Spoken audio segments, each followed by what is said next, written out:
Oh, we are back. We are really excited. We are pushing on this Monday here at NICE 25. I am Matthew Joseph. I am one of the co-hosts here with the Stronger Together podcast, NICE 25. I am joined, as always, by Rob Abraham here as well. Rob, how's your day going? My day is going absolutely fantastic. I am meeting some really incredible people, having some great conversations. So it's all good. That's awesome. And you are here in our partnership with Tech and Booth 500, 501. Tell us a little bit about the work that's going on with Tech. So we sell some really cool products. If you want to see a robot, come up and check it out. You want to see a 3D printer? We got one of those. I sound like a used car salesman. There you go. We have all this stuff, but you know what we really have is a bunch of great individuals that want to have a conversation with you and just listen to your needs. Oh, that is awesome.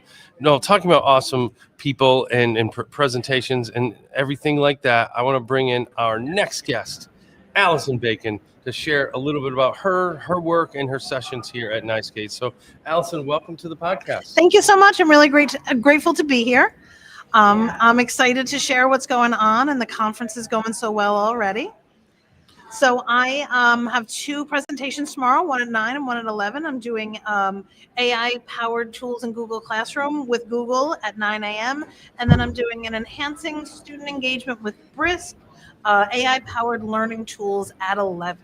Well, that is awesome. I was just up at the Brisk booth talking with Heather and Elizabeth, and some great things out there. She jumped right in. She was like, I'm just going to jump right in. So just in case you didn't catch that right away, tomorrow at 9 o'clock, she's going to have her session around Gemini and Google. And the session she was just talking about with Brisk and their AI-powered learning is at 11 o'clock as well. So you have a busy day tomorrow. So dive in a little bit to those sessions. What are you participants going to be taking away? So looking at the Gemini and Google, we're looking at the integrations that have already happened. A lot of times we use a product and we know the product well, like Google Classroom. We're in all the time. It does the things we want it to do, and we don't actually look at the new things that are embedded in it. Google has put a bunch of new stuff right in Classroom. There's a Gemini tab right there that does lots of creation, and it'll push right into your Google Drive. But even a little bit deeper than that, we see things like the read aloud, which is a new assignment. And again, those new features kind of pop up and we're never really sure what they do. Sure. So I've got a student example of what read aloud in Google Classroom looks like, and then the AI analytics that come along with it, which is really exciting. And then having those AI-powered tools creating content that we can share with kids. A lot of times the stories we have don't match a kid perfectly. And with Read Aloud, you can actually tailor the story that the kid is going to read to their exact interest, which is really exciting. Very exciting. So sitting here with my buddy, Matt, I've met a lot of really great people and heard a lot of interesting things. AI seems to be the buzzword. I actually did a section on AI during the Ignite session yesterday. But today I just learned something new. I consider myself pretty fluent in AI, but I learned about Google Gems, which I did not know even existed until this morning. And then I spent my entire lunch break building my own Google Gems. They're so cool. It's so exciting. Yeah, part of what I'm going to do tomorrow is we have some gems attached to classrooms.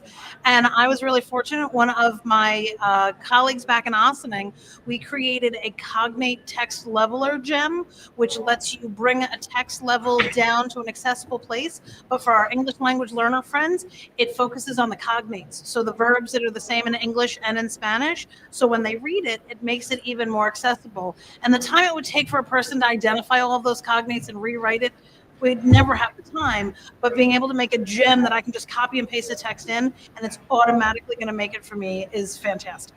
Wow. And how are you seeing students use that, if at all, the AI piece of this? So again, that's going to depend district to district, whether they're going to enable gems in classrooms. Some districts will, some districts won't. So it may be used more by teachers, but if it is turned on for students, they'll have a gem sitting right in their Google Classroom. And if they feel like what they're reading is too hard or it's just not, they're not able to process it, they could copy and paste the text in, and it's just going to kind of give them something a little more digestible, something that has words that are a little more comfortable, and help them be able to access the information easier. Now, as you kind of focus forward, how do you see this evolving into education? What are some things that educators can really dive into, or district administrators, or some of the professionals within a school district? So one of the things that I'm really loving is in the enhancing student engagement presentation I'm doing with Brisk is turning content into podcasts. As we Oh, can see wow. right now, podcasts are fantastic. Yep. We can reach people in lots of different ways. We've got the video of it, but we also have the audio. And students really thrive being able to listen to podcasts. And what Brisk has done is gives you the ability to turn any content into a podcast and also provide the transcript. The transcript then can be slightly editable. So if I want to put some vocab words in there, I can do that as well. And one of the struggles with using podcasts without AI is they're made for adults. Sometimes the content doesn't hit exactly the way you need it to. And being able to create AI created podcasts specifically for students, it lets us focus in on the exact topic, provide the exact grade level so that the content is accessible to children. And then you still have the control as the teacher to really kind of fine tune exactly what the kids are able to hear. But we can then much more easily flip a class and send the kids home with a podcast to listen to with their families so that when we come back into school, we can review all the material together. Wow, that's a lot. So It's a lot. Now, have you been coming to NYSCATE a while as a New York educator? I have. This is my 4th or 5th NYSCATE, I think. 4th or 5th. Back in Rochester, I went a few times. Yeah. The second time here in Turning Stone. And I really enjoy coming here. I love meeting all of the people and seeing faces that you only get to see once a year at NYSCATE. It's a really great conference. And being New York based, it's really nice to see what other districts in the state are doing. Awesome.